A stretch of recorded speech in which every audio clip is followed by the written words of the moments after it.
Er bo'lmasa ayt, kimsan ayol qo'shig'ini ijro etsam, chunki kommentariyada ko'p ayollarimiz mendan xafa bo'libdilar. Dunyo, har bitta inson hamma narsa jufti bilan.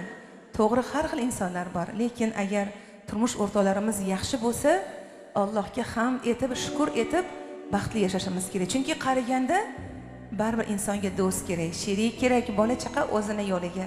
Lekin yonimizda bir mehribonimiz bo'lsa, bu oliy baxt. To'g'rimi ayollarimiz? Yo, noto'g'rimi? Noto'g'ri gapirdimmi? Hamma ayol baxtli bo'lsin, hamma ayol.